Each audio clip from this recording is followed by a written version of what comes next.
Arts Commission Grant and Funding Committee rescheduled for December 1st, 2025. Pursuant, to the provisions of 2.68.030 of the Metropolitan Code of Laws. Please take notice that decisions of the Art Commission may be appealed to the Chancery Court of Davidson County for review under a common law writ of certiorari. Any appeal must be filed within 60 days after entry of a final decision by the commission. Any person or other entity considering an appeal should consult with an attorney to ensure that time and procedural requirements are met. This is great. I'm going to call the meeting to order. Should we do a roll call? What should we? Roll call, Vivian? I'm gonna do a roll call. Okay, great. Commissioner Lefkowitz, I'm here. Commissioner Jester, Commissioner Knight, Here. Commissioner Wade, Here. Commissioner Khalil, Interim Executive Director Batchelder, Here. and Ms. Capri Carson, One left. and myself, Vivian Fox. We are all here, and we also have a few Metro Arts staff in the building, in the room with us. Excellent. Thank you so much. Welcome, everyone. Thanks for being here today, and for agreeing to reschedule. Vivian, do we have any public comment today? We do not have any public comment today. There were none submitted online, and there were none in person today. Great, okay. So just a reminder that people wishing to submit online public comment, we have a public comment form, and we always welcome and enjoy public comments. Okay, we'll move to agenda item C, approval of minutes from October 20th, 2025. You should have received these in a packet. And so these are the minutes. And if you've had time to review, or if you need a minute, I would take a motion to approve. See any changes? Do you want any small typo stuff or do we not care? Let's have it. Tell me. Let's have it. On the third page, in the dots, Commissioner Knight noted changes, blah, blah, blah. Operating panel scores were notably lower. Notably. Thank you.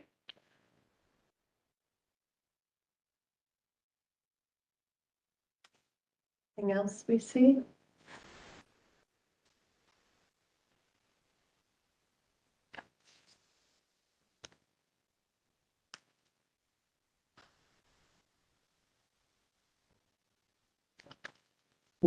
Move the approved them.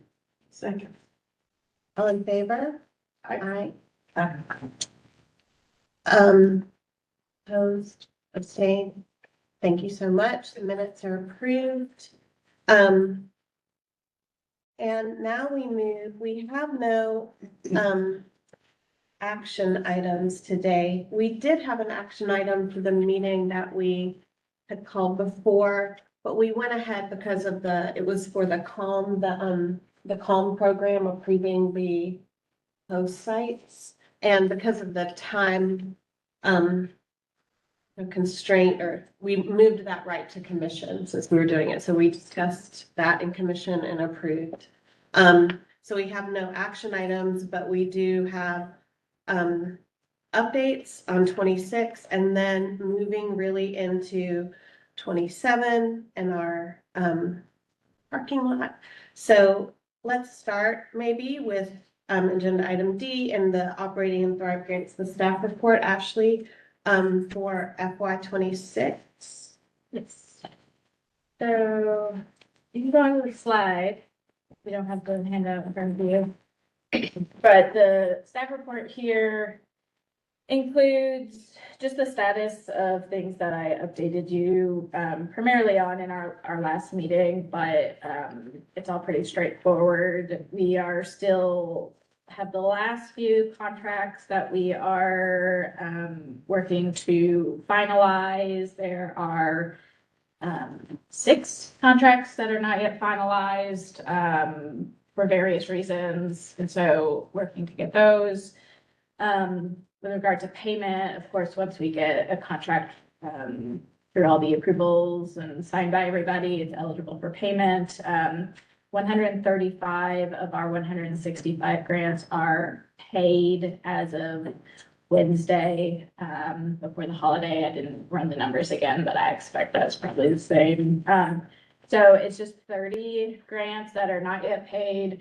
As I've stated before, our goal was to have payment out in November. And so for those that did not get payment out in November, it's because of those contracts that are not executed or because of vendor issues that we are working to resolve, or the payments are in process. They've been submitted. They were just not paid as of Wednesday of last week.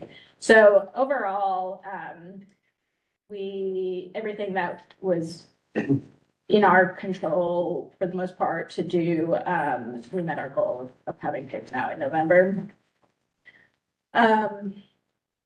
And then I just noted some staff priorities at the bottom of the document. So executing the final contracts, resolving vendor payment issues. Metro-wide, all of Metro is transitioning sort of the big systems that include some of our financial processes onto Oracle, if you've heard us mention that before. And so payments that are not, or invoices that are not processed by December 15th will be pushed into January because of that big, massive migration. And so we'll be doing a push this week to see what we can get resolved before we get there. And then other priorities, working on our framework for grant check-ins in the first few months of the new year.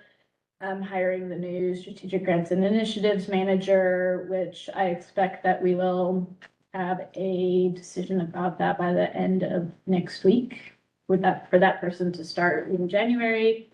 And then, of course, just timeline and planning for the next cycle. Any questions about any of that? I have a question. The 6 that are waiting on contract execution, has there been any information from them as to what they're waiting on? And if they have until like the 15th or so, they're not gonna get paid. So even if they sign it today, they wouldn't be able to be paid by the 15th based upon what is our typical time frame. If they signed it today, we probably could get them paid by the 15th. 2 of those 6 are about paperwork with the state that is just due that. So that's part of like the checks that go through. Maybe that's not part of the 6. I think that's part of the course. I think that's yeah.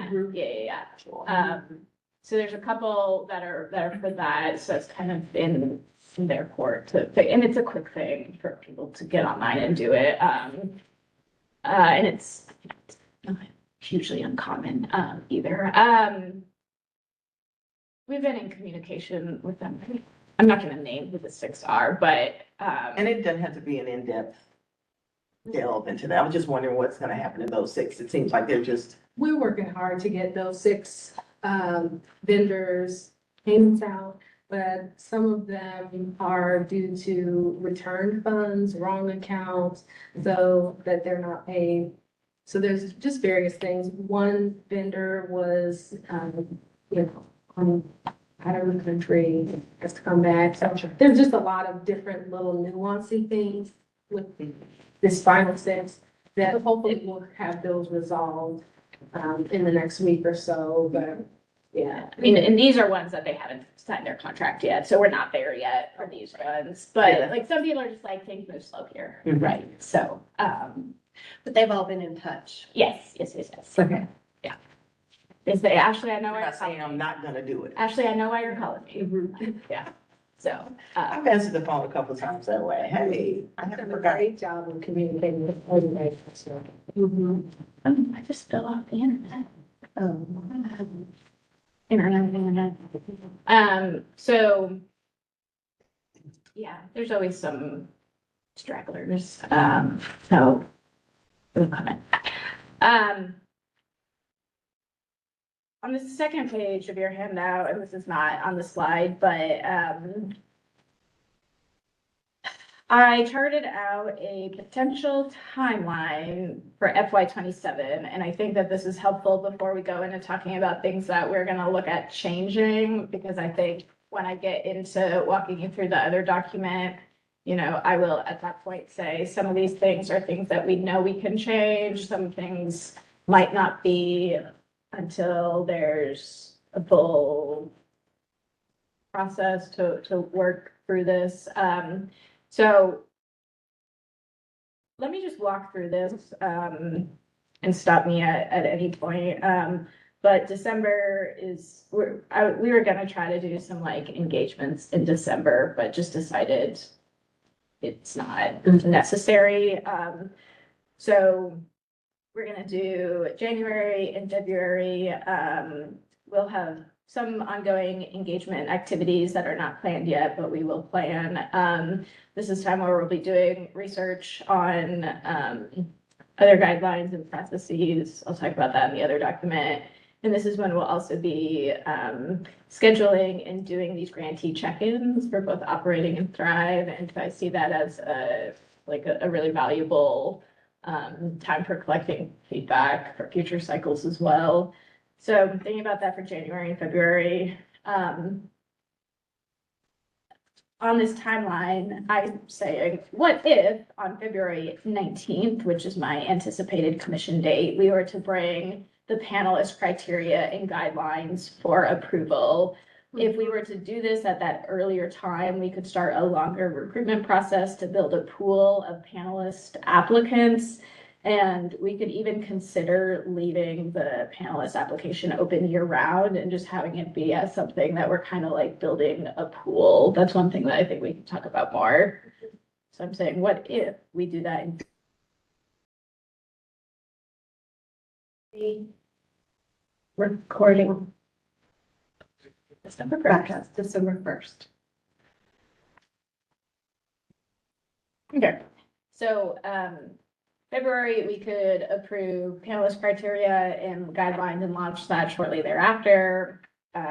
In March, I think that we could walk through, of course, the proposed or, you know, to date operating and Thrive guidelines for information, discussion, commission discussion, but take no actions there in March.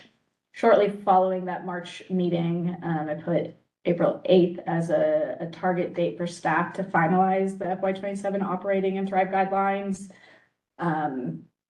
which would put us approving at commission April 23rd for operating and Thrive guidelines. And I skipped April 21st here, but assuming that we would feel good going into commission meeting, I would try to get in front of the Apple committee of the council to give an informational update. We wouldn't be bringing them our resolution for approval until it's been approved by the commission, of course. But I like to schedule informational visits prior to that so that council members have had our materials for at least 2 weeks before being asked to vote on it. But this timeline doesn't have is the grants committee meeting dates on here, but grants committee would be between April 8th and April 21st there. I should have included that. So if we were to continue in this situation where we've approved the guidelines in the April commission meeting, that would put us with council for May 5th. To approve those, assuming we approved or obtained approval on May 5th, we could launch the applications. I just put 2 days after that. And then what this timeline does from here out is build in longer periods for each of the sort of major workflow areas here. So a new thing that we are preliminarily recommending here is having kind of like a two-tiered application period where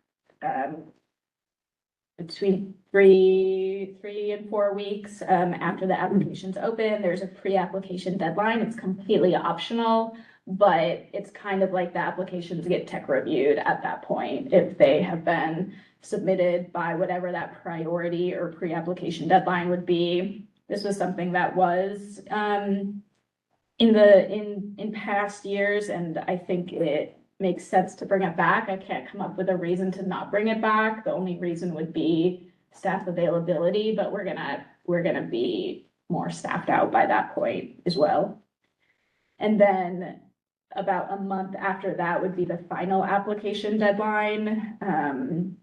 I picked June 26th here on this timeline. That's a Friday, so that deadline could also be a Sunday. You know, staff's not gonna be available to be answering questions over the weekend. But that could be a Friday or a Sunday deadline. And so that's a much longer application period there from May 7th to June 26th. But I think a benefit of having that pre-application deadline is that it also makes tech review more manageable for the staff as well, especially if we want to operate on an assumption of hundreds of applications again. Whatever ones are submitted by the first priority deadline will have already had like a deep look by staff, and things would be corrected if need to before we get to technical review on June 29th through July 10th. It's a slightly longer period than what we had for this cycle. And then that would move us to panels, which is about a week and a half longer period that I mapped out here. July 13th to August 7th. I think that's however many weeks that is, but it's longer than we had this time. And then 13 days, including weekends, to turn around the panel results for commission approval. And again, I should have put the committee dates in here, but big picture, what I'll say about this as well, we approved grants and commission on September 25th this year. So if everything stays on track, according to this potential timeline, we are 1 month earlier and we are 1 month behind, quote, quote, behind like the most optimal approval happening in July. If this falls off by a month at some point, then it puts us back on the same schedule that we did for this year. And so the reason we're not, catching up on more time is just because we've put in these longer durations for each of the major steps, primarily application and panel review. So in the longer step for panel review, panelist applications is what I mean. Right. Just if you have any thoughts, questions, we can talk about that here, but I'm not asking you to approve this timeline unless you want to and say like, this is the timeline that y'all are on. We can take this as something that we work on, or I'll just bring it to our next meeting for discussion with any changes based on whatever we've done between now and January. That's great. Comments, thoughts?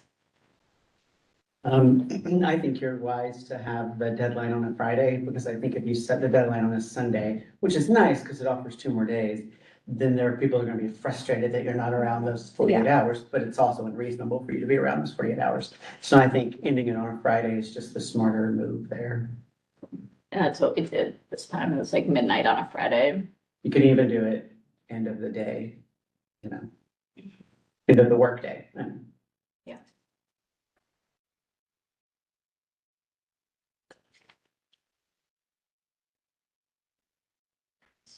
I think, I would say, not voting on this now, but just letting it marinate and bringing it back in January. Especially since, right, we're thinking that there may be a higher rate by then for, just to get everybody on the same page. I don't know, like, I think that we're gonna, I think it's important that we manage the timeline as we did this time, because I think that was successful in terms of getting so much done last year. And, but I think leaving it open right now until January is good. And just in general, I'm supportive of longer open applications for panelists. I don't see a downside, do you, for even leaving them open all the time? This gives us a larger pool. Yeah, exactly. I kind of love that. I don't see a downside to that and the longer application period. So all of that is kind of where we want to go, I think. Cool. One thing I was thinking too, this isn't like part of the timeline, but I guess I was thinking about the like Super Fun Thrive reunion and how in terms of community engagement, timing some of that, maybe if there are like bigger events or things in a way that doesn't stress the staff, but also integrates with what we're trying to do in terms of information, or I don't know. I don't know if there's a way to think about that. Yeah, and what I don't have on here, and it could be, I could add a column. And so these details would all be for FY 27 cycle, but we'll have closeout happening. So on the grantee side, the closeout reports will be due July 15th. So that does not like align with an application deadline, which I think is good to not be having to do them at the same time. Another thing with this too is thinking about the new advocacy committee that is gonna ramp up in January. It's a committee that everyone wanted to be on. Yeah. So I don't know, in terms of, I'd love to have, not, this is like kind of nuts and bolts, but even thinking about a calendar that has this and integrates with whatever advocacy we want to try and do and focus on with council, or I don't know, integrating that in some kind of view would be great as they start doing their work. I know we've talked about having a joint meeting with them, which I love joint meetings. So, yeah. Okay.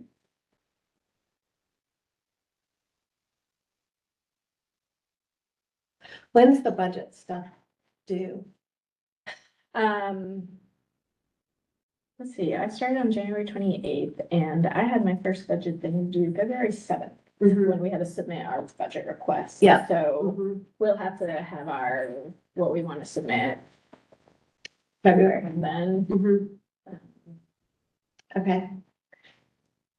And, you know, the public process of that is really not until much later, but there's certainly good to be having conversations and strategy prior to that.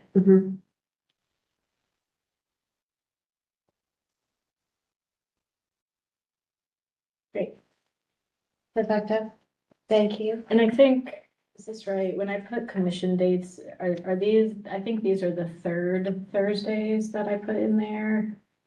And so we talked about that some at the last Commission meeting. I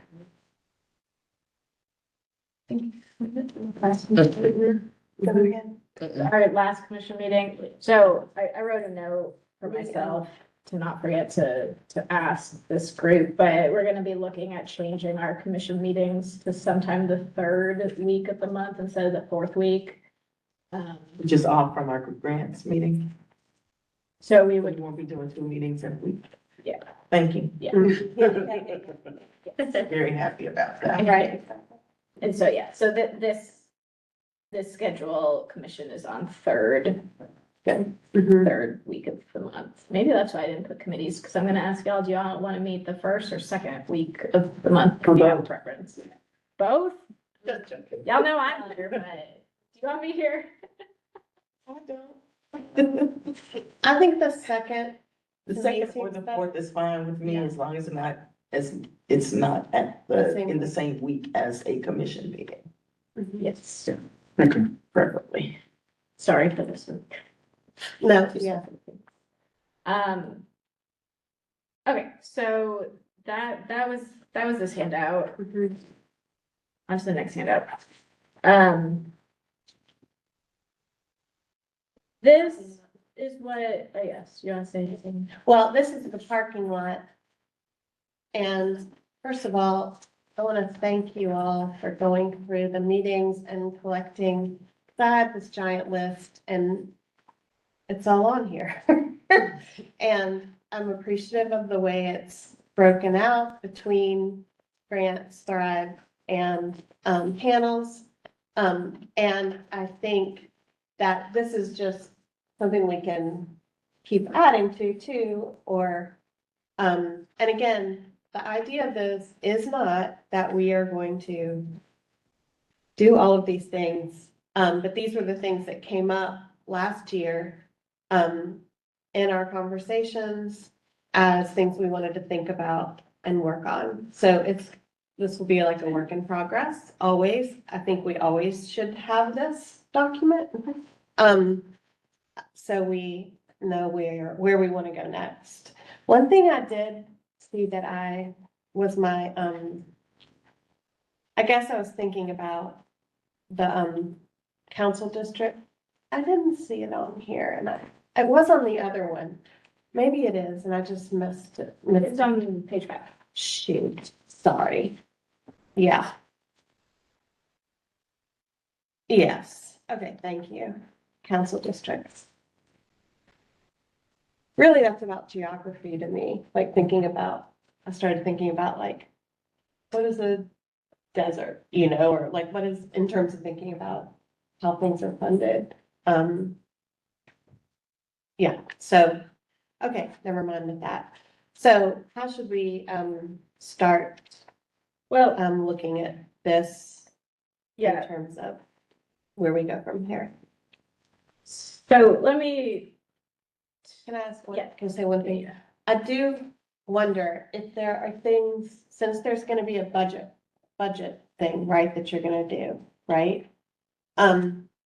If there are things that we want to do that we feel capable of, that, and correct me if I'm wrong, that feel like we need money for them, right? It would be good for us to know that and have that discussion this month in January so that we can add it to the budget. And no promises that we'll get it, but right, like if we want more money if we want money for external people, reviewers, or if there, I know you have technical things in process, but if there are things that would help us, particularly like the access to, I know you're thinking about changing submittable. So is that true that would be one helpful thing to think about is it in could, terms of but specificity? Or I'll also say the big expense is gonna come to finally manifest itself in not actually FY 27, but FY 28. Mhm. And it sounds hard to believe that it's gonna take that long to catch up on, but what that big expense is that is going to be finally the year that we do 2 panel review processes in the same fiscal year. So because a whole fiscal year passed where we didn't do one, and so we did it in February, and that was in last year's budget. We did this one in late July, which was in this year's budget. If we do this timeline, we do panel in earlier July, but still in July. Next fiscal year. And then the next one, hopefully panels would finally happen in May, which means you have 2 panels that cost Yeah. maybe up to $25,000-$30,000 in 1 year. Mhm. And so it's gonna take that long to finally I don't know if recoup is the right word, but like, am I just? I mean, eventually what you're saying is we'll get to a schedule that is better, so we will have only one panel a year. But to get there, that means that we will have one fiscal year where we will need to have two, and that will be a funding Yeah, need, and that's next year, not. Is that what I assumed it was gonna be the year we're planning for, but when I sat down and did that, I was like, oh, it's still not, we're just gonna be on the cusp this year, Mhm, yeah. mhm. And so, I mean, some of those things, like, when we do our budget planning process, if something is like $3,000, right? We, Mhm. you know, through the budget planning process, right? But if something is like an extra $80,000 that we're gonna need, that might be hard to find in the proverbial couch cushion. So just to be clear, the two panels is for FY 28, not this year. Yeah, Yes. we'll need the year that we anticipate needing to fund two panels, two cycles, panels. Mhm. And that's a one-time kind of thing. Yes, yes, we should always be doing a panel in a year. Yes. But at some point, it's gonna be two in the 1 year, because we've always done a panel, but there was a fiscal year that we did not do one. Right, right. Got it. Okay, so go ahead. Yeah, so I mean, in some of these things, I mean, the budget thing, I think relates to like, is something we could do tomorrow on the staff side, or is it a bigger lift? A bigger lift could mean that it costs money. It could mean that we like have something that we want to like test run with, you know, 5 different artists to see if it makes sense, right? Like, so thinking about the lift in some of these things. And what I'll also say about this is some of these words that I've put on the page, you know, if something says research other agencies' applications. What that probably means is that we are just looking for supportive language about things that we got a lot of questions on, because our guidelines do not contemplate many things. So for example, our guidelines do not contemplate travel policies. People ask, can we travel with this grant? Our guidelines do not contemplate contingency funds. People said, how much of a contingency can I put in there, right? So some of these things that are about like research other guidelines is not necessarily because we want to change everything, but we need clarity for questions that we get, because when we don't have written words to guide us, it just puts staff in a position that I would prefer us to not be in. Yeah. So some of the things, if it says research, it might be about something like that. Maybe I will just go through this. If that feels, you know, not like too much time on any given thing, but I've also just listed things that came up this year. And so like starting with operating guidelines and rubric, revisiting organizations that are not eligible, you know, one that's come up the last 2 cycles that I've been here is, why are public broadcast radio not eligible in operating? That's not a recent change. It's been that way for the last 6 years, which is how far back we went in looking at the guidelines. But that's when that's come up the last 2 cycles. We've had some booster clubs that applied this year as well. So like to support local arts groups, high school theaters, which we determined were the same thing as Friends of groups. So like Friends of Shelby Park would not be eligible. And we categorized booster clubs as the same. So we made that determination this year, but if anybody has feedback about that.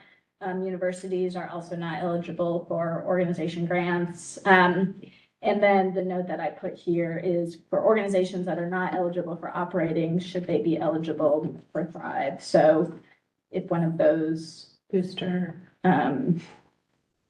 group or public broadcast radio, and because that happens, and so do we want that to happen? So that's about just like eligibility. And, you know, one thing that we talked about we had like a 4-hour discussion on our team that's been working on grants, that led to the revisions in this document, right before the break. And one thing that we assume is as we're looking at other, guidelines and as funding sources are changing, right? Like to see, how other agencies are kind of reacting to that as well. Like with public broadcast radio, for example, right? Thinking about areas that we know People have lost. are having funding reductions. from other Yeah. sources. Mhm. So, you know, I just note these things as like discussion and research on, considerations for organizations that do statewide or regional work, relooking at the definition of arts-focused organizations and how we verify or check that, is something that we're gonna talk more about on our side.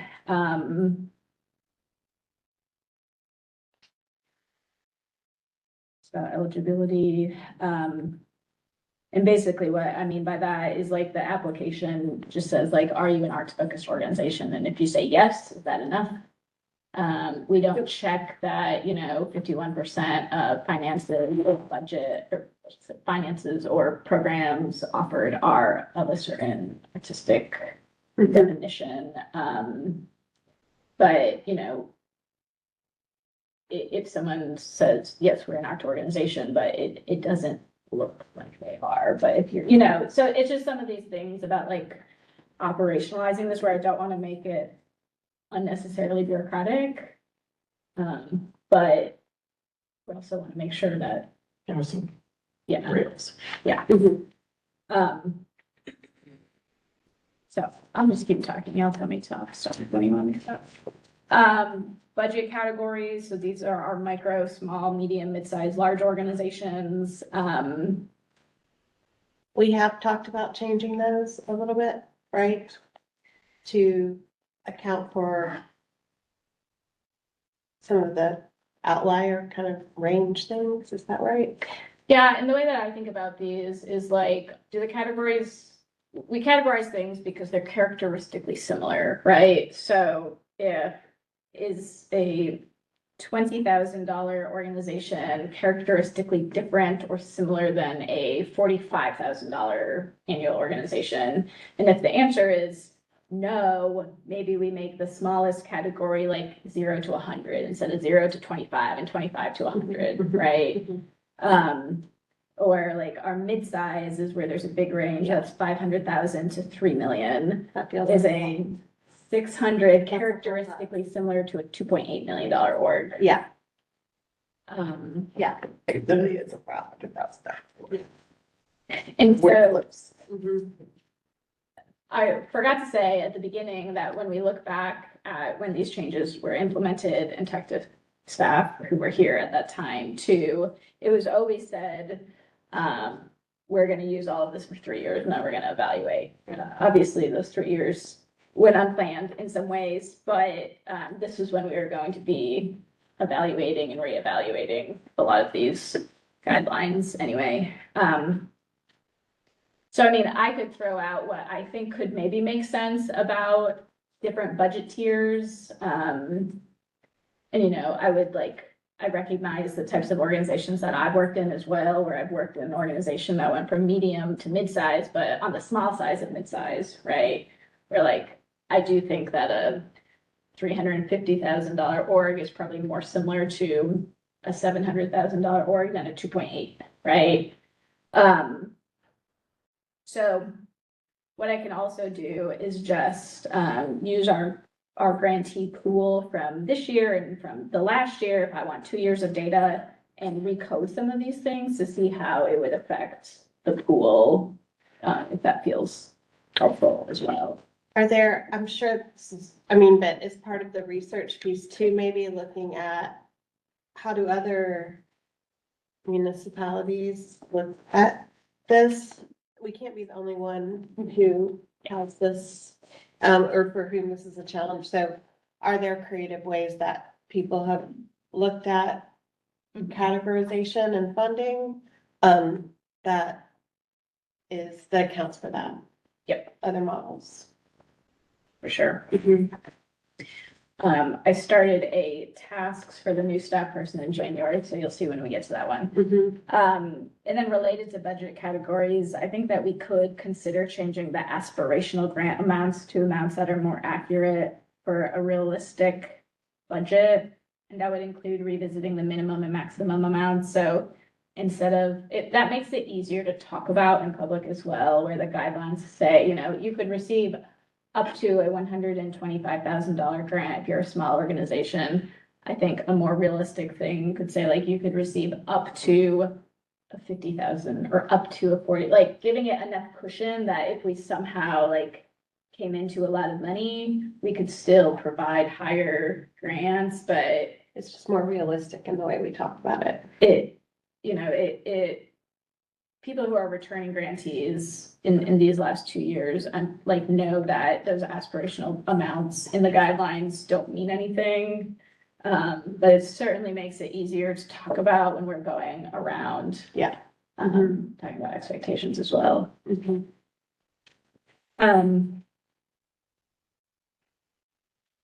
All right, that moves us on to application for operating. So, I just named this as a staff task because we're going to do this, but provide greater definitions and explanations about meaning and intent of different application questions. For example, questions that ask about risk-taking, or for example, about impact. And what I'm primarily thinking about in impact is that in some of the panel discussions, we would see panels, kind of wonder out loud, like, well, do they serve 100 people or 500 people? And it was an intentional choice to take out those metrics from the applications, as I understand it, at least.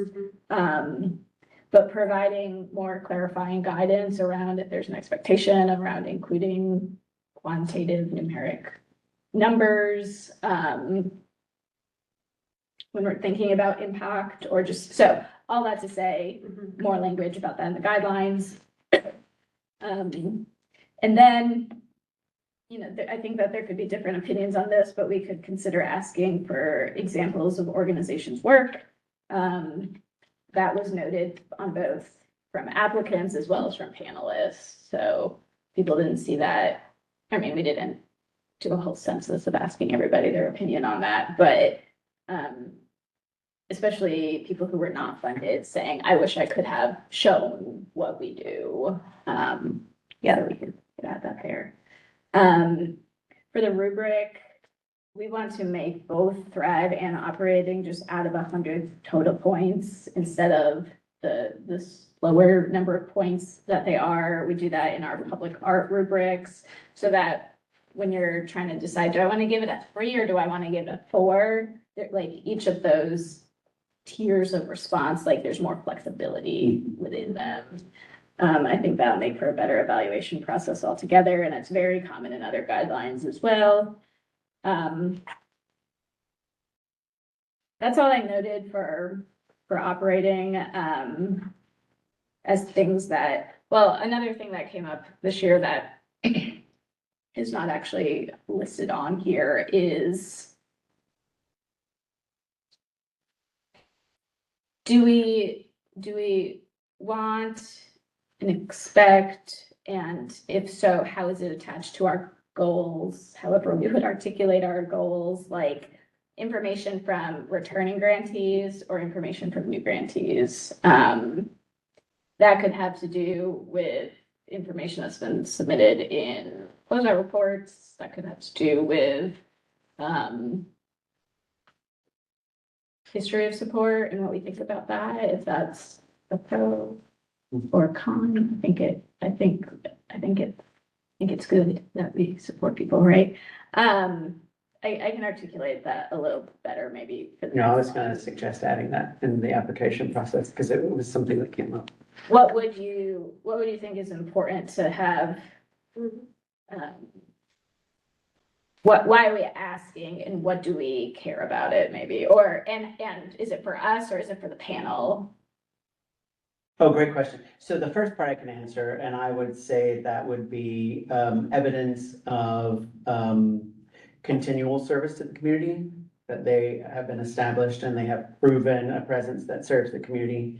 And then in terms of whether that's staff or panel, I mean, I think it's worth the panel knowing, this is not a new organization. It's one that Metro's funded before, and the evidence of their success is XYZ, or this is a new organization requesting funding, and the Metro might be able to help them out. Does that answer your question at all? Yes. Yes, like I know other agencies, like there is a much, if you have been a grantee before, there is a much more rigorous examination Mhm. of your work as well, which for this cycle, I don't know that I would recommend that in general, or maybe some flavor of that, but for this cycle, like we're probably not going to be like doing that. Well, and I think too, like thinking about impact, there's like, scope and scale, right? There's numbers, and then there's depth. Right? So that can be, some organizations have programs that are gonna touch a lot of people, right, with whatever. And then others, when we think about impact, it's gonna be deep impact on a smaller number of people, just because of like their work. And that to me is also impact, especially like depending on like kind of the who they're working with, right? And thinking about that. So I think there are ways that we can, I don't mean to do like this, I just like to move my arms and kind of speak this way, but I do think that that is, and that is something I heard when I was coming to the panels, them kind of struggling to think about what impact is. And I think having some ways to describe it in various ways, because there's various ways that you can think about that. And to me, we want to do both of those, right? And if you think about the rubric potentially going to 100 points, Mhm. it gives you a broader, they've done this for 2 years, they've done this for no years, they've done this for 40 years. Mhm. It gives you a broader way of quantifying that, especially if we put in the criteria that broad and deep work and Mhm. long-term work are equally important. Mhm. Mhm. Because just because you're new or less than 3 years doesn't mean that you shouldn't and cannot compete with a 35-year organization that has done 35 years of work that has a different experience. Mhm. Or be judged on the same criteria. Exactly. Mhm. And then that's hard, as we know, that's hard across the different types of art. Yeah, exactly. A mural can touch thousands over the course of 10+ years. A theater production can touch hundreds over 2 hours and then it's gone, right? So they're different. Mhm. So Okay, and move us to the next page. So that's about, anything else about operating guidelines rubric? So not panel, but just, okay. Once, twice gone. Okay, Thrive. There's more here on Thrive. It makes sense there's gonna be more here because as you know, like 275 Thrive applications on a rather simple application, which means lots of questions came up in the process. So with that, eligibility criteria, I've got a couple things here. Considerations that came up this cycle. Should organizations that are restricted from operating be eligible in Thrive? Such as public So that's such as Booster like clubs. radio, booster clubs. organizations that are not arts focused. Yes, and organizations that are not arts focused have always been Like, you know, it's eligible, because so your decade history, as I understand it, is that if you were a new nonprofit, you could not get an operating grant for 3 years until you've been established for 3 years. So you always started in Thrive. You Mhm. always started in Thrive. It was seen as like graduating. I didn't call it that, right? But like from Thrive to operating, of course, the the engagement was different, where Thrive was a very small dollar amount, right? So like, I don't, and our team doesn't, and I don't think that anybody really does anymore, think about like, you start in Thrive and then you go to operating, because it's just not, that's not what it is anymore. Why am I saying this? So yeah, so non-arts orgs have always been in Thrive. And I'll also ask, like, given the increased interest in Thrive and the increased competition within Thrive, like, if you're an arts organization, should you be able to make the choice of Thrive or operating, or should you just be an operating?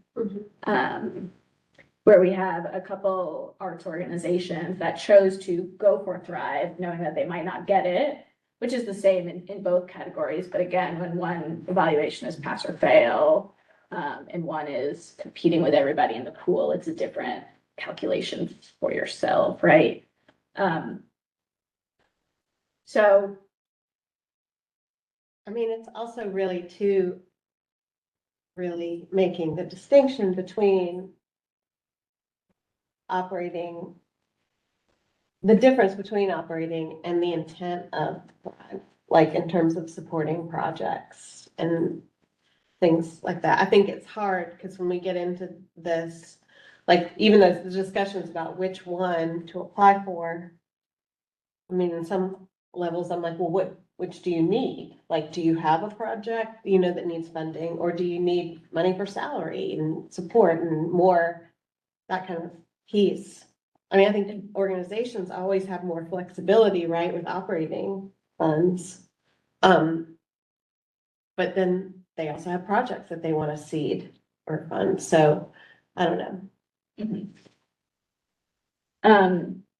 you know, one sort of nuance, it's not really a nuance, it's just a fact, but like, so for organizations that are non-arts organizations, do not meet the criteria for operating, but do arts programming, like year-round programming, maybe, right? So it's maybe not like a one-time initiative.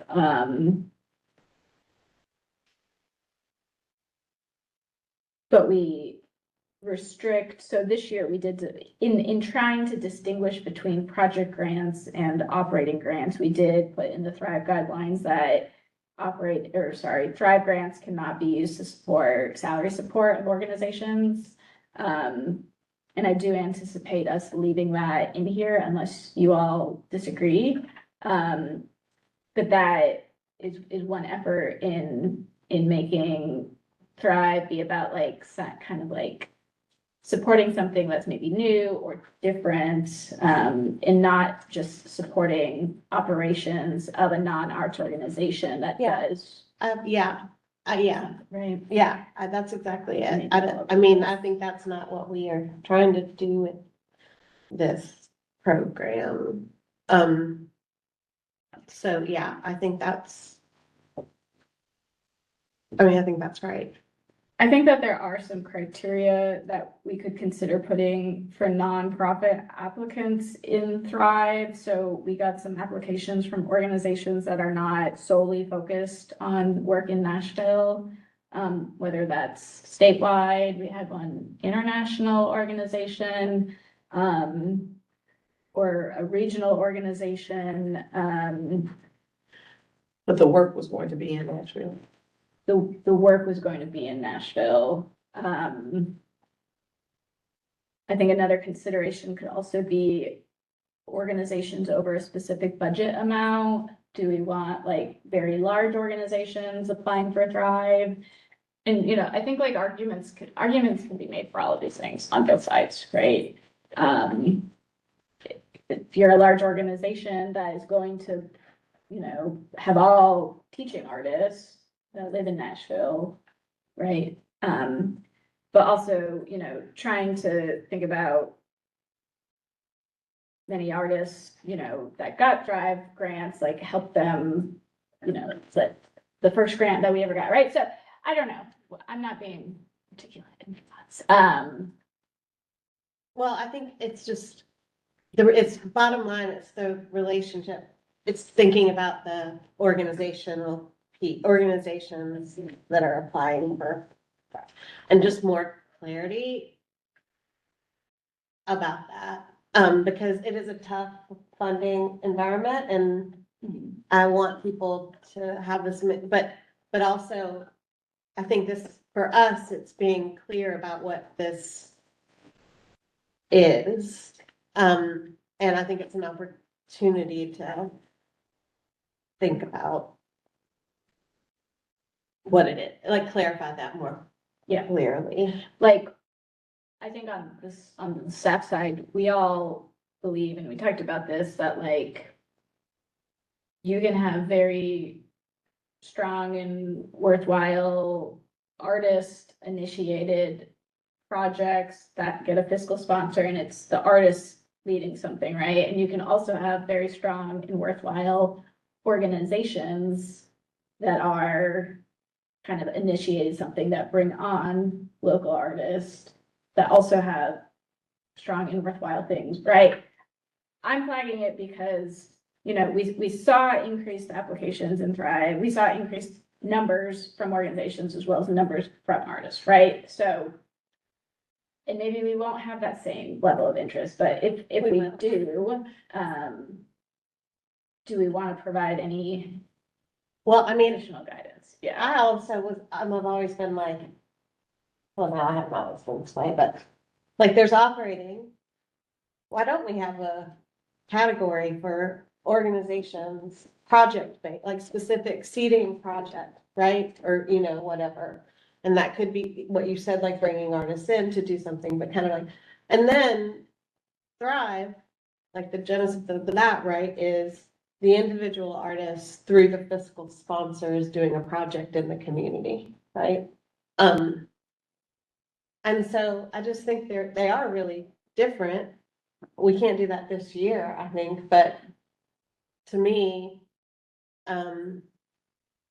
just like looking at the budget categories, clarifying the goals of a program, is helpful. And I don't think we have to do all of that now. Yeah, so maybe we'll do, yeah. One thing, especially under the research portion of this specific category, relative to operating, I won't say versus Thrive, operating or Thrive. It may not be a bad idea to talk to Tennessee Arts, and I say that only because Salama makes very specific decisions about which grants we go to based upon what the criteria are, right? And so, yes, we're trying to figure out our criteria, but if someone has figured out criteria relative to very similar things, Yeah. then why not take what they've already said? Because there are several grants that we just don't go for because we just don't fit. And Tennessee Arts is not spending time trying to make it so that we fit. Yeah. We have to determine as an organization who we are, what we do, and apply to the places that fund what it is that we do. And there are more options, right? Say again? There's more options there, or. There are more than two options, Mhm, yes, there's more than- but there aren't necessarily more than two options that Salama could apply for. Yeah. Right, and then we get to spend our time figuring out how much time on the back end for, depending on how large the grant is it really worth Mhm. us spending the time to do it? And giving you transaction numbers from credit card receipts. Yeah. And so I think I've said this many times in my short tenure here. Yes, we want to give as many grants, I believe, to as many people as we possibly can, and everybody that applies for a grant is just not going to get it. Mhm. And the impetus for me is on the organization to define who you are, what you do, and not demand that the funding agency bend its self to fit what it is that you do. Yeah. And so I am not at all interested in folks not having access. Mhm. I am most interested in people determining who they are, because we as an organization have had to say, we're not going to go for that. Because what we're doing then is simply going for the money, versus following what our mission is. Yeah. And so, That's a healthier model for, like, I mean, it's Feeling hard. not No, wrong with you're- yeah. That the money that we're leaving on the table is not meaningful, but we have to do it, otherwise we're wasting money by doing all of those other things that we wouldn't normally do anyway, taking us from our mission. And it makes So- you more clear about your mission. That's just like an aside. It gives But, you know, something, like, but it does, it gives you something to stand on yeah, when funders come and go. yeah, exactly. Because they will and they are, which is what we're figuring out now. And Yeah. so Mhm. it's not a luxury to be able to say that. We are not rolling in cash, Mhm. but it is a necessity. Yeah. And I can't go to the Memorial Foundation and say, well, hey, I need y'all to do these 3 things in addition to what you already do, because Yeah. more folks like me won't have access. Some of us, Darius and Chuck and Josiah and I, we went to the Tennessee Arts Commission workshop that they had a couple weeks ago, and super. This is about, I totally, absolutely, completely agree with you. And want to like find solutions that help us toward that. Because it is just currently so broad that it is meant for literally everyone, which makes it very hard on the staff Yeah. side. No, and it's your. The staff panel side. And then after all of that work is done, people come back and it's still not Yeah. Yeah. good enough across the board. Yeah, And too so much labor. nobody's gonna be 100% happy. Mhm. Trust me, I'm never 100% happy when we apply for a grant. Mhm. I will move us to the next, just more eligibility. Well, and just like it helps the organization be more clear, it will help us over here be more clear too, right? About how it aligns with what we're. One of these. Mhm, mhm. Okay, go ahead. Yeah. Because of some of the lack of distinction or overlap, between the 2 grants, I just put a couple notes here. The first one I actually think is a bad note, but I still have it written down. And I say this would likely have unintended consequences, but if employees of organizations that are receiving operating funds, should they be eligible to apply for Thrive funds as well? And some of that does get into, like, you can't be paid by 2 different grants, I think. But that's actually not in our, but that's a question that I've been asked, and we don't have that. Yeah. I think that would have unintended consequences if I'm, thinking about, someone who works at our local movie theater that we fund, right? Who is an artist that could not apply for an independent work that they do, right? That's not what we're trying to do here, but it's a thing that's come up. How should we distinguish between a Thrive project that partners with an operating grantee from a project that is really for the more direct benefit of an operating grantee? There's some examples that came up of that. We don't need to talk about them here, but it's again, like, clarity is kindness. So these are things that we're on the staff side are working to bring clarity around. Allowable expenses, we might have talked about some of these things, so I'm just gonna run through them. Continue to prohibit general operating and salary support for nonprofit. This should say nonprofit applicants, I think, not employees. This is of course not to be confused with artist fees or professional services that organizations pay with Thrive dollars. This is one I have, the next one. Mhm. Yes, clarify guidelines around the requirement for projects to quote, support the performance, exhibition, instruction, creation, or education of the arts. One question is, does capacity building or artist professional or career development meet this criteria? Currently, they cannot do that, right? They cannot apply for, It gets gray. it gets It's a gray. very gray area. And see, I'm thinking about, was it Amanda? Our featured artists. Our featured artist at the last meeting. This is just an example, but like thinking about an artist. Why can't an artist apply for something that's capacity building, a training, that will help whatever? And that is related then to a project, you know, that they're doing. They're gonna come and show what they, whatever. And also, that it's a project, but it's like an investment in the community. Um, I mean, So I would say that's about, not about a whole project, but about an expense. So I would, what I mean to distinguish here is, so we had some applications that were like, teaching marketing and business skills to artists. Is that allowable? Like a Oh, person who. okay, so you're talking about, That, so like, or like, we're gonna do workshops to, about like how to like get into the music industry. These are example, or something that is more like a work grant. So like, this is what I do professionally, and this is gonna help subsidize my costs, so I can provide my labor to nonprofit organizations. These are some examples from this year. So the whole thing, not necessarily like a professional development in the greater projects that I'm doing. But they're all worth talking about. and they're all, you know.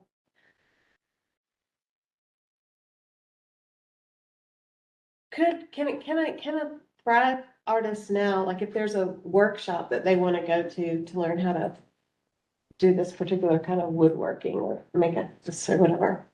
And could they apply for a Thrive grant to pay to go to that thing and then come back and do a workshop in the community around, you know, whatever? Could they do that? It might depend if going to meets the Metro travel criteria. But you know, what I would say if I were giving you advice as an applicant is that there's nothing that prohibits you from applying for that. These projects like focus on community impact, so just like make that clear in how you're like crafting, like how is that going to impact you in your career and your development, but also like people that you will engage, right? I mean, you They're can do different both. things. You know, they can do both. If it's written well and like, you know, presented that way, there's no reason why it can't have. I don't know. But I see what you're saying. This is more like the business marketing Or side like- potentially, or Putting on like a wellness retreat for artists. And that is what the request is for. So things that like support artist professional development or like health and well-being. that or aren't like skill- artistic training. Yes. Okay, I see what you're saying. So that's a whole nother category of granting. Well, we don't have We categories, don't have any. which could be later, like, Are you thinking about lumping that in? Because I don't know, when I look at Tennessee Arts Commission and some of the stuff that they do, Tennessee, they have programs, right? Didn't I just get a postcard that they have programs that they do that teach artists different things and stuff like that? So is the feedback that you're getting kind of asking if Metro Arts Commission will veer off into that lane? Or We already just are. using- Yeah. our application allows you to. So on the rubric side, on the panelist side, on the tech No, I review mean, side, we need teaching guidelines. those classes, us providing that type of, No, no, engagement to them. no, we're not doing that. So they're just wanting funding for those types of things. Which are Which all are- important things, right? Mhm. But, you know, we can't be everything to, I'm, Yeah, I see what you're saying now. I see what you're saying.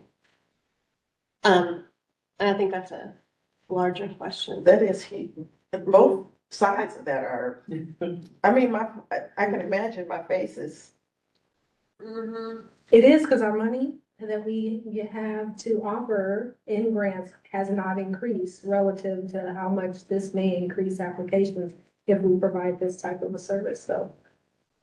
That is a bigger challenge, and we believe those things are important and. Mhm. but we have to pick the I mean- money and stay in it. something could be a smaller, I mean, if we do categories, which I don't know if we're gonna implement categories, I have that somewhere on here, but like, if it's about professional development, maybe that's a $5,000 request. Or so. You know, there could be the, Or $500 request to be $25, yeah. personal. Yeah. I'm just gonna put this on. Yeah. Provide greater detail requirements about parameters, you know, lots of questions that came up around if the whole grant is to support, you know, compensation for one person's labor, is that allowable? What's the maximum contingency cost? What kind of purchase of goods are allowable with this grant? These are just things where we need to add, guiding language. And we have sources for these, you know, resources. I'm just gonna name that organization, but I don't have the name in front of me, that like provides guidance and all these things, right? Other questions that came up, this year are around Thrive grants to do fundraising activities, ticketed events. Ticketed events are obviously allowable for operating organizations, and so they were allowable for Thrive. In the past, that wasn't allowed. Currently it is. So those are all about allowable expenses, allowable timeline. We talked about this in the last meeting, so we understand the assignment of the research that we have to do. So I won't go into it again here, but just about, you know, work that maybe crosses over summer boundaries and fiscal year boundaries. Related to timeline is, if and how Thrive is intended to be used to support a much larger work. Is there a requirement for like some kind of a work in progress or expectations about that? Some grants are very specific where this has to be used for something that is new, something that is not just a continuation of something. We do not have any guidelines about that. Application, you know, like we've kind of been talking about, like categories, to help shape the identity and parameters. And then these are just some things that came up both from applicants and through the panels, but adding a question about why the applicant is qualified or positioned to successfully carry out the project. Consider adding options to include examples of artist work. Consider requesting letters of support or other documentation that shows the feasibility of the project. And I will say that was something that was requested by everybody involved in this process. As well as other people that just heard about things. So right now, the Thrive application just says what potential or confirmed partners might you work with, but it's like naming 20 better than naming 5, but like there, you know, there's so more guidance that we can put around that. Changing the rubric to be out of 100 points. And then a note, consider if reviewing the budget should be part of technical review or panel review. It's currently in panel. I think it is maybe not placed correctly by having the budget be part of the panel review, or at least not how it's currently done. So we'll be looking at that more. Question. Yeah. Are people being disqualified based upon budget? No, only if it's for unallowable expenses. But in the panel review, you know, it was part of the evaluation that the panelists did. So they were like, well, I don't know, should the budget be this? Like if they're, especially because everybody approached the budget very differently, some had very detailed budgets, some didn't. I think it just makes it kind of weird to be the panel reviewing the budget, and giving it a rating. I think it should be part of technical, not necessarily that. Agreed. Like the evaluation criteria is basically like, is it like a detailed and realistic budget with a scale for how you would rate that? But it's hard to answer on panel. It could be really detailed, but what if the panelists also, or what if all of the panelists might think that? It's reasonable to have $1 million budget to do. Yeah. And then that moves us to funding formula, as always, the Thrive grant amount. There's mixed feedback on the Thrive grant amount. There's some people that said, you know, having it, so the baseline was, this year was 15. next year, do you think it should be 50 again? Would you want it to be lower? Would you want it to be higher? And there's some people who say, it's nice that it is higher because I don't have to worry about fundraising in other areas. And then there's just as many or more people that say, we would make do with 11, we would make do with 12 if that means that there were, 120 projects that were eligible instead of 85, right? So I think that there's mixed opinions on that. But we can continue to, ask the feedback around that. And then consider if and how requests may be scaled on submitted budget and review process. That's back to just what is actually being reviewed in the process. And so, if there were determinations made that, this could actually be done at 85% of the submitted budget. Right now, it was a policy decision that this, we made around Fully fund. the fully fund, and that's related to the amount, of course.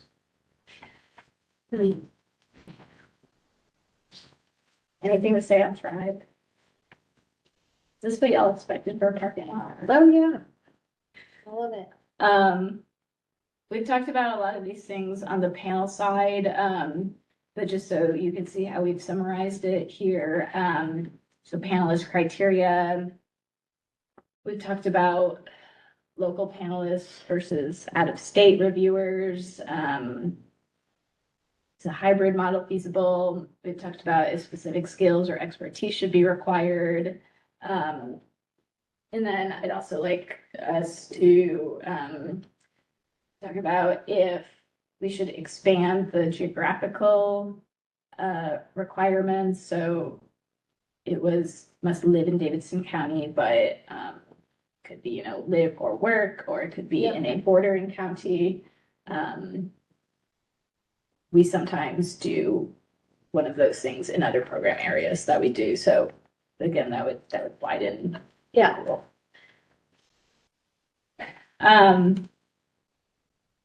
For recruitment, consider the longer recruitment period. That's already on the timeline that we shared.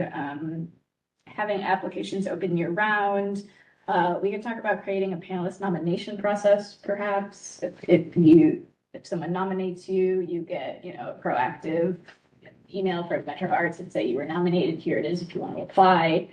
And then we talked about building in a requirement for like 15-minute virtual interview as part of the application process. So right now it's a written application, Yeah, and there's not an option to like submit a video no. response. Or we could do. What you're talking about, a virtual interview is like with a human, obviously.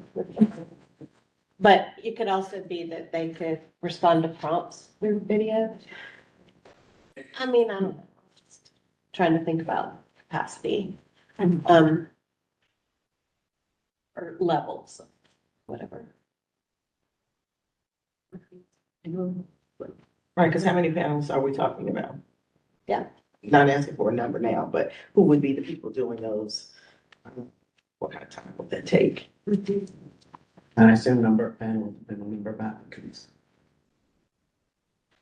And how they can have access to the submittable, right? Or whatever the new submittable is. Well, and if we're reducing the number of assigned applications, we need a lot of panelists, We need a lot of errors. like We do. dozens, dozens. Lots. Which means more interviews than actual panelists. Or just like you clear the criteria for, yeah. It could be that I guess what I'm saying about the video, it could be that there are ways to get more information that don't involve An actual next person. interview. Which is all related to logistics, the next box. So, minimum number of panelists per panel, we've talked about that. We could revisit the use of an alternate, which we did this in February, with our FY 25 cycle. Of course, what was there's a lot of things that were different, but yeah, we had an alternate, process that we came up with then. We could put that back. Or consider a maximum number of applications assigned to each reviewer. That was pretty across the board. from the reviewers, to have fewer applications. Budget, obviously, all these things have to be in consideration of the costs and budget available. And as I mentioned earlier, I noted about FY 28 being the year where there'll be 2 panels in one fiscal year. For panel process, we talked about having greater requirements and training and guidance on providing feedback. And then I'm not sure how much we've talked about it, certainly others. Open or closed panels or something in between, which you'll see examples of all different ways to do this. Consider if panels should be an open process, either open to the applicant or open to the public. And then within that, there's a variety of open panels that the applicant could be for the applicant only to observe or to answer questions or to make a brief statement or something else. And then would we have this standardized for all applicant types? Maybe we actually did talk about this before because we talked about some of the differences with some of our smaller organizations having not less developed, but briefer. Well, they don't, That could. they don't have grants, people writing their Yeah. things, and so that's what we talked about. That's always, I mean, I think historically been the thing about allowing them to come and speak, to whatever, because they're not, if they don't have a professional grant or whatever, can just provide clarification, more information. I think, yeah, they should be. So that's everything on the panel. The last page is some additional notes. So we've talked some about underrepresented council districts, and then I just noted are we talking about this for Thrive only or operating and Thrive? Well, do you want me to say? Yeah. Okay, so this was one of the very first things that came up, right, is thinking about this, and this has always been interesting to me.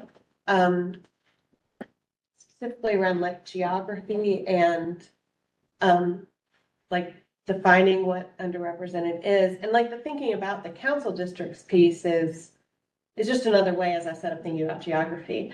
I have some students who've been working on kind of like this cultural mapping of Nashville project, which is cool, and it's like all kinds of stuff. But one thing they've done is I've been like, could you put all the operating grant people, it's like a Google map, whatever. But then when we get to Thrive, this is the kind of whatever, always been the hard thing. Like, where is that happening? How do you map that? Like, is it, we have like the address of the person or the fiscal sponsor? Is it where where it's taking place? It could be multiple places, like around town. I wish that we had that information, right? Or had some clarity on that, because then I feel like my students could map that, and we could actually have kind of this is not, but just like a look at, like kind of our slides, like a look at where this work is happening in the city. I think it's a longer term thing. There are also lots of other metrics that I've had them research in terms of thinking about what is available on Metro website, in terms of looking at like what is underrepresented. They've used the concept of food deserts to kind of think about that as a similar concept and ways that people map that and think about. So, but I do think this is really, I would really want to, I mean, it's just my own curiosity. I really want to see that, like a picture of where the work that we fund is happening. I mean, we have questions in the application for operating. It's what districts do you do programming in? For Thrive, it is, if you are applying as an individual artist, we have their address, of course, and then the primary location of the proposed project, and then any other locations that the project work intends to be in. It's not uncommon that some people just select all of the districts, even though we separate, so it's primary location and it's a text box, so you have to write in an address. And then any, like a district 1 through 35, like check any other locations that. Oh, we asked for it by council district. That is how it Yeah. is done. But Is it possible just to ask for like locations? also for Thrive, it's primary location of the work that's being funded, and that's a text box, so you Right, right, type in right. an address. And some people are like, is it based on where I live, or is it based on where the work is, or what if we have two events and they're in two different locations? We have two addresses, so it's logistics, and we Yeah, can it's- all those things. Yeah. When I first came on and we were talking about underrepresented council districts, it was my belief, whether accurate or not, that the point of that was to ensure that areas that don't see funding going into those areas. Yeah. Had an opportunity to do so, that we did more outreach in those areas, Yeah. to artists in those areas, to entities and locations in those areas where the art could be placed, kind of thing. Yeah. And so if there are certain councilmanic districts that generally have been kept out of the process, which is what I felt like that question was asking, I'm very interested in that. So I'm also very interested in culture mapping, but to hear that some folks check every district. And I don't want to say everyone. Well, I mean, but a wide expanse of districts that, are you driving your art around all of these districts? No, you're not. May someone from that district come to see your art? Yes, but Yeah. you can't quantify that. Right. And so for me, this question is less, how expansive can it be than, is your work happening in the neighborhood where you live, artist? If it is artist, then that's where the art is. That's where the money is going. But if you live in X location, artist, but your work is in a whole different part of the city, for me, that money is then going to that city, not to where your address is. And I would love to see less opportunity to check as many boxes as possible. I also But think maybe, Touched method versus the actual impacted deep work method. And I don't know how we do that. I don't know what that looks like on the application, but again, it feels like we're figuring out how to be everything to everybody and, figuring out how to manage access without Mhm. a wide open, however you determine you want to say it, kind of. I also think Yes. maybe just asking for the address of the locations where the work is happening. And part of that can be like your residence, is the work happening? Is there work, whatever, okay, yes or no, but then where, to your point, like where Where does give the us- art show up? Yeah, where does it show up, like literally, not asking about the council Especially if you're district. working at somebody's art gallery Mhm. that is, where you're doing your work at the art gallery potentially. I don't know if that's what some folks are doing or not. But if you're doing your work in the neighborhood, I want the dollars going to the neighborhood Yeah. versus to fancy schmancy gallery where you then transport the artwork to X, Y, Z. And I'm not at all saying that that's what a lot of people are doing, but the districts that are not getting the money, we know where those districts are. Yeah, Right? yeah, and it'll just give us a picture, like, of that. That's what I kind of, that was what I was. And I was thinking Thrive only Mhm. because organizationally, we're moving away from our address being anything other than a PO box. Yeah. Yeah. So, Like the underlying, I think with this, it's like getting at, to your point, like what exactly are we trying to see? And that's what, it will be imperfect, but it will help us at least see. I mean, how are we growing Where? art in the neighborhoods versus bringing art that we concocted somewhere else and just placing it in the neighborhood? One thing I have, as I've been doing this project with the students, I have some friends who are in other places who do this kind of thinking. I might ask them, just like, how would you word that question, like to an individual artist about a project that might be done in different place, whatever. But in general, I think trying with the application this year, Thrive, to have them actually list locations might be better than asking them to. I mean, we can add it on the closeout report for what was funded this year as well, The, so that it's not only like, here's what I want to and plan to do, but here's what I did with those that we funded also. mhm. So we can have it. Yeah, oh, I know, because also it could be like somebody will come, it could be different, like they'll get, and they're applying, intending whatever, but then, oh, somebody comes and says, do an event over here, and it evolves, and they do, and so then there's an update, where they could add a location, or they do an additional workshop or whatever, yeah, okay. All right, I mean, and we can prepare for the next meeting, just the primary location as reported on the applications for at least the last 2 or 3 cycles. I can't think off the top of my head what it looked like before this version of application. But we have that. And I think it also might be like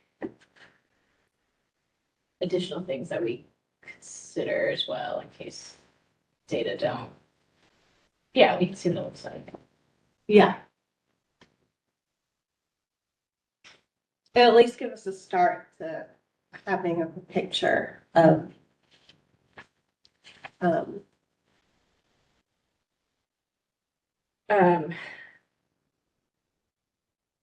Application period, we've talked about those things, Mhm. the timeline. I just put a couple of notes for reporting, but we'll be, I was hoping to have a draft of the report, the closeout report for you today, but I just don't have it. That will be posted before our next meeting, so we'll update you on what that is. We're not majorly changing it from the last cycle, but we're adding some enhancements to it. Anything based on our conversation today that you think is important to include in a closeout report type of question? It includes an expenditure form, which is not an itemized budget form, so it doesn't require itemization of every expense, but it aligns with the budget categories that were submitted with the grant acceptance. So, lines for different budget categories with a budget narrative, not to be interpreted as itemized. That's not what we're doing. Haven't done that in a few years. We have some numeric questions around participants, other ways that people think about how they reach. Question about who their audience is, just to have people describe in whatever ways that they want to describe, who's engaged with their work. This is Thrive. This is for both. Oh. Yeah. Additional questions.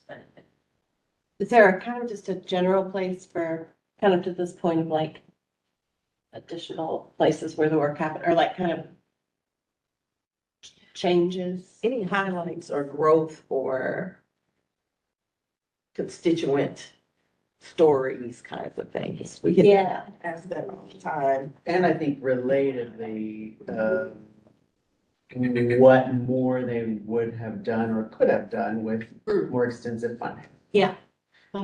Particularly in terms of constituency, because if we're looking at this, not only for checking our where our money is going, but also, how we can use it to advocate for more. That's gonna be important.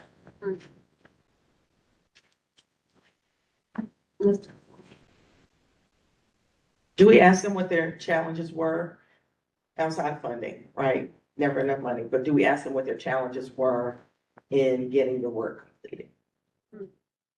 We sure will. This Well, we don't have to, I'm just saying, do we?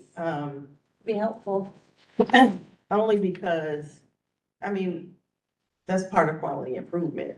Um, We could give them some internal, suggested but things that they could, like a drop down or, whatever, and I then. mean, what did you learn Yeah. out of this grant process? Mhm. I'm never applying to y'all again. Because it doesn't, I mean, But it wasn't. we have learned that this doesn't fit us. Yeah. We also learned that our thought of what should happen with middle schoolers at this time frame doesn't. And so we have tweaked our program to do Y when we've been doing X. Not that I'm saying add to it, because somebody's gotta review that. So, No, but I think more narrative is always helpful just to I hope have. we break it down. We can't just break it down to numbers. Mhm. Oh, yeah, and there's narrative stuff on there. Mhm. Okay, the last thing that I have on here is just a few things, for that new staff will help with, in January, so you can see that list that we've started.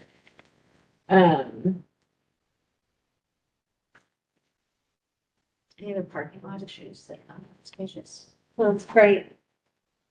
It's kind of the thought that we might, I think we have to think about time and resources and short-term, long-term, and, to our, I hate the term low-hanging fruit, by the way, but like the things that we chose to do last year, not making major changes, right, because of time. But are there things we could do that would be quote unquote more straightforward and not whatever? And so I guess I'm just wondering how to support you and the staff, and then, but also think about, is there research we could do, or, I don't know, in terms of, or would it be helpful for us to do some ranking, on our own? Prioritizing, I was wondering. That's what I was gonna say, like, just for us to do some. I think that's necessary. We can't do all of this.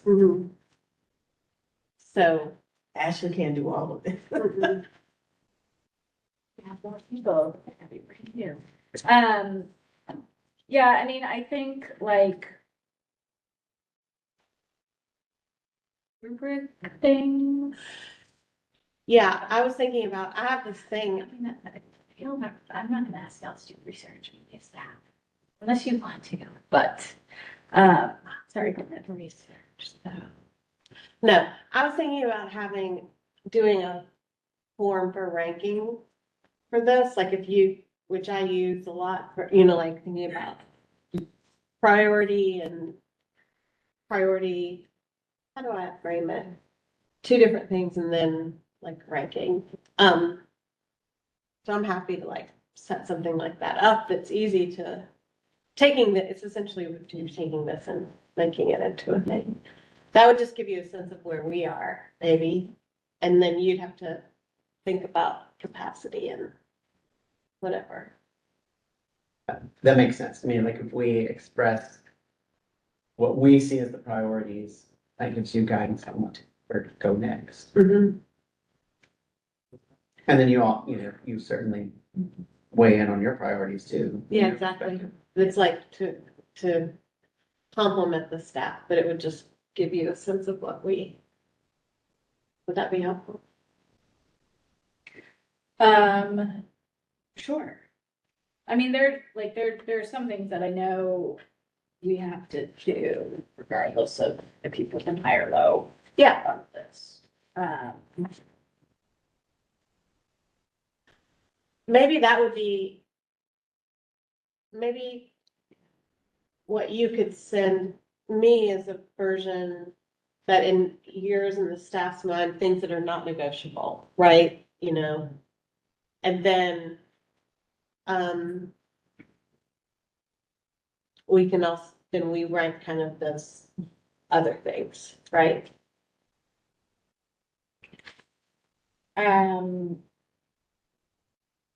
Sure. Or, do you know what I'm saying? Yeah, I'm also just probably not gonna work on this for like the next two, like, I've got business contracts. No, you're not gonna work in on it. January. Yes. Yeah, okay.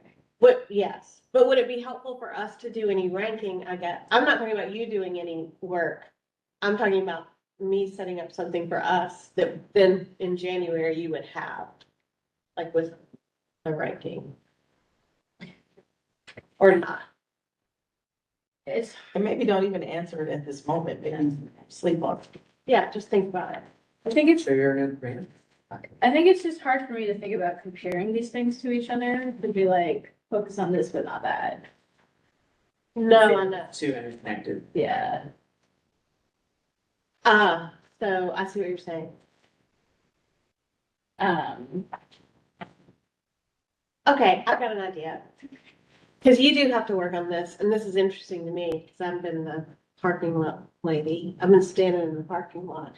Parking lot attendant. I've been the parking lot attendant, not really, not the attendant, but maybe I could look at this and just take a stab at translating it into some broader things that might help us rank and give priority, that would just give us in January a sense of the things that are important. I know it's gonna be imperfect, but just, I don't know. Proceed with our blessing. I just wanna play with it. do whatever you want. Okay. Then I'll take. You don't have to do anything, but you know. Yeah, because I mean, I put on here like task for new team member. You know, I have some version of this that I want you to think of. But like, like an Excel sheet of like, you know, sort of the South, like all the other public art granting agencies, their guidelines for project grants, which Yeah. I have 3 types, right? Like Yeah. compiling all of that together, you know, we have some of that's pretty scattershot right now. But like, I think, because again, we're not overhauling, but we need more guiding language in our guidelines. Yeah. And we don't have to read that for nothing. Says the Arts Commission, right? Yeah. Okay, so, yes. Let me just think about Right. big picture things. And yeah. Mm-hmm. That's all that I have. Except for meeting schedule. So assuming that we do move the commission to third something of the week, third Thursday is looking like it might be hard for IT just because it's a very busy meeting day. It's always something with me. And so, Bless their hearts. ooh, one of my 6 contracts just came through. It's fully signed. Down to 5.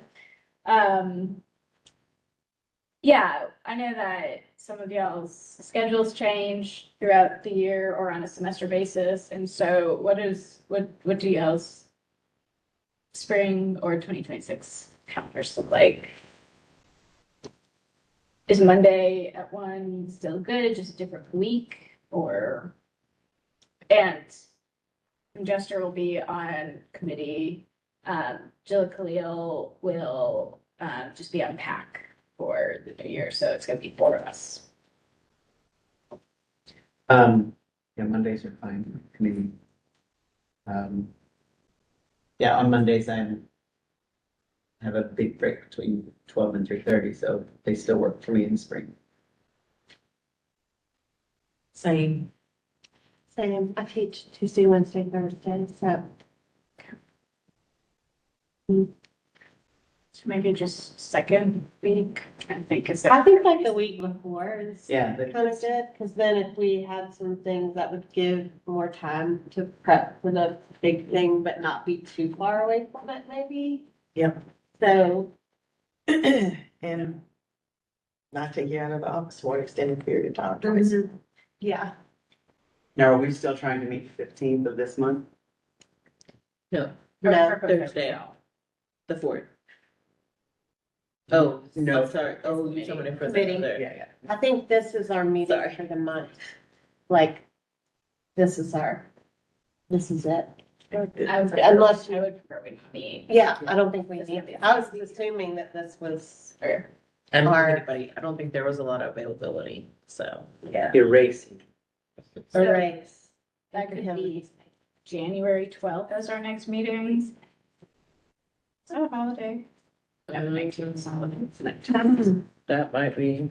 The 19th. This is- So it's good. Yeah, it's not the next week. Mm-hmm. So let's do second Mondays of the month Mm-hmm. at 1 PM.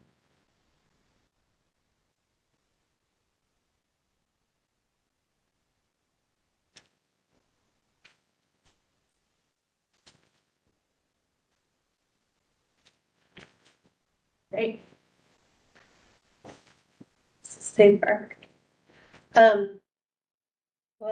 I want to thank you and the staff for putting this parking lot together so thoughtfully and compiling all of our stuff. Again, it was like so helpful and the way it was broken down, and I'm really appreciative of the time that you all took to talk all this through. And I think it's making a huge difference, right? The way you're approaching it. And also, since it's the end of the year, I'll just say, like, this staff and this committee secondarily, like, 3 grant cycles, right? I mean, it's pretty great. So, done, like, thank you all very, very, very, very much. Like, it was not perfect. It was amazing. And it was really good. And I love this committee. I love this committee. I love you all. I think it's great. Sorry, but I think it's been really fun year. So it's fun. You know, There's an open spot. if anybody wants everyone to. wants to stay where they are for next year. Yeah. I mean, I do think this, it's what I imagined us doing, you know, is kind of having these kinds of conversations, so doing the work, so thank you so much. Thank you, staff. Absolutely. Thank you, Vivian. Y'all rock. Vivian, Y'all rock. rock hard. Thank you for getting us all here, and is there anything else I can thank? We want to thank everyone. Thank them, This is- everyone, our crew over here. Pretty much. Also, the Thrive, I want to say, like, what in here, because we said it in the thing, sorry, sleep, commission meeting, but the Thrive reunion was super fun. And thanks to you all it was wonderful. So it was wonderful. Thank And, Thank you, Chuck, thank you, for the Chuck. vision. Yes, it's great. And, like, I thought it was so cool. Yeah, or even, they just want to do it all the time now, right? And it's just so helpful to have just bring people together. It really was like more than Just bring people together. Yeah, it was so cool. So thank you for that. And I hope first time, no food. I was like, oh, it's fine. I know, there was nobody cared. Right? That's impressive. Okay, yes. Okay, Yes. here we go. I know, I'm excited. You all are going to be the first commissioners now to meet our newest. I was like, who's our mystery guest? Yes. Good door 3. This is Kelly Hamilton. Please welcome her. She's our new finance officer. Great to be here. Welcome aboard. Thank you so much. It's so great to be here. Kelly, tell us about you. Well, I come from the credit union industry. I've been a credit union manager and CEO in that role. And they were both very small credit unions. So I encompassed all of the financials. There was nobody else. Nothing was outsourced. I had a board. They had their own jobs. They didn't know about finance. I've kind of encompassed all, done it all, but it's coming from a different industry, so like I've got a lot to learn, but very interesting. I've always loved the arts and be here. Fantastic. Wow. Thank you. Thrilled to have you When did you start? Today. Shut the door. Anytime. It's you got nothing to do on day one. Well.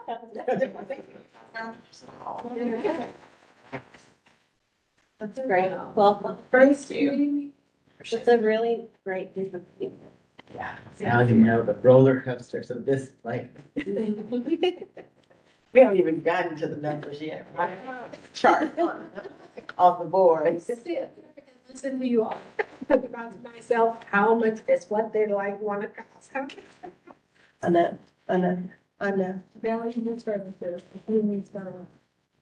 We'll get that advocacy committee We have rolling. another contract. Who wants to fix contract? Just sit here until you get off. She can text us and let us know.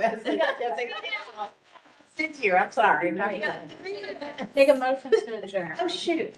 Thank you. I will have a motion. I will take a motion. We adjourned.